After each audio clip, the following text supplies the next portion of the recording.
أعوذ بالله من الشيطان الرجيم. بسم الله الرحمن الرحيم. إذا سألوا منكم لماذا انتخبتم هذه الحرفة؟ ليش صرت طلبة؟ أي شيء صار لك داعي أن تسلك هذا الطريق؟ إذا سألوا ربما الأجوبة مختلفة، ولكن الجواب الصحيح والوافي والشافي هو لبيك لنداء الله، يعني قبلت هذه الحرفة لأن ألبي نداء الله. لماذا؟ في أي مكان، في أي موقع، في أي كتاب طلب الله سبحانه وتعالى منك أن تنتخب هذه الحرفة؟ القرآن الكريم لما الله سبحانه وتعالى يرغب لشيء يعني كل الشيء عظيم عزيز عند الله سبحانه وتعالى. شنو النداء؟ فلولا نفر من كل فرقة منهم طائفة ليتفقهوا في الدين.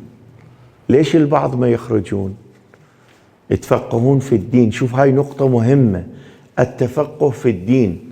ربما الأشخاص يجون يبتلون بعلوم أخرى غير تفقه للدين، ولا سمح الله بعض الأحيان أصلا ما يخدمون الدين، بل يدخلون بعض الشبهات، كبعض الفلاسفة العرفاء دخلوا في هذا السلك وانحرفوا قسم من الطلبة بواسطة توجيهاتهم. هذا الشيء بين، لا يحتاج إلى بحث أو إلى تتبع، شيء بين. انظروا إلى الحوزة وانظروا إلى البعض باسم أمور أخرى يدعون ما يدعون. قبل كم يوم رأيت شخص قال لي: شيخنا، هل يمكن الإنسان يصل إلى مرتبة الأئمة؟ قلت له: لا يمكن أصلا. لا يقاس أحد بأهل البيت في من كل النواحي، حتى من المرتبة. مرتبتهم عالية لأن الله سبحانه وتعالى انتخبهم.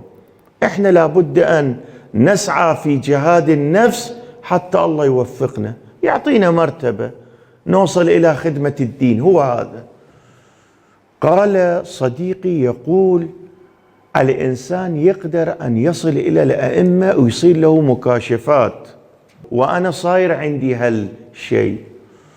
قلت له: هذا كذاب، هذا ملعون، هذا من جند الشيطان. الإنسان إذا وصل إلى مرتبة عالية خدماته تصير جلية للدين، للمذهب. الله يعطيه مقام، يعطيه محبوبية، وبالنهاية له مكان عالي، ويجعل قبره مشهد لسائر الناس. شقد أنا سامع من الأشخاص يقولون نتوسل بأهل البيت وأيضا نطلب من الله سبحانه وتعالى، وأحيانا نجعل العلماء البارزين هؤلاء الفحول واسطة. نقول: أنتم صيروا واسطة بالبرزخ، اطلبوا. نحن طلبنا من الله، جعلنا وسائط أهل البيت، وأيضا أنت يا عالم الذي خدمت الدين وسرت على منهج أهل البيت، اطلب. من أشياء المهمة لابد أن ترسخها في وجودك المراقبة والمحاسبة. شنو المراقبة والمحاسبة؟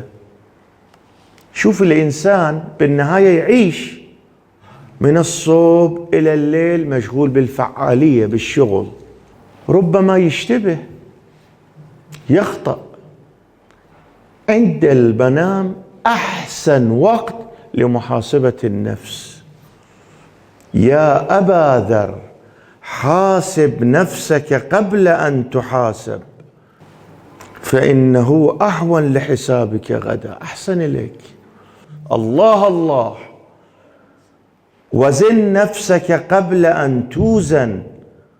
يا أبا ذر لا يكون الرجل من المتقين حتى يحاسب نفسه أشد من محاسبة الشريك شريكه، فيعلم من أين مطعمه ومن أين مشربه ومن أين ملبسه، من حلال أو من حرام. يا أبا ذر، من لم يبال من أين اكتسب المال لم يبال الله من أين أدخله النار. الله أكبر.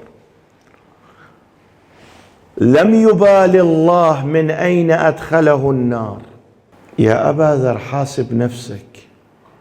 أحسن إلك، أحسن من حسابك يوم القيامة. حاسب نفسك، امحي المعصية، امحي التجاوز، امحي التخلف. على عنقك أن تحاسب نفسك قبل أن يحاسبوك، فإنه أهون لحسابك غدا. أحسن لك. باكر صعب ترى الحساب.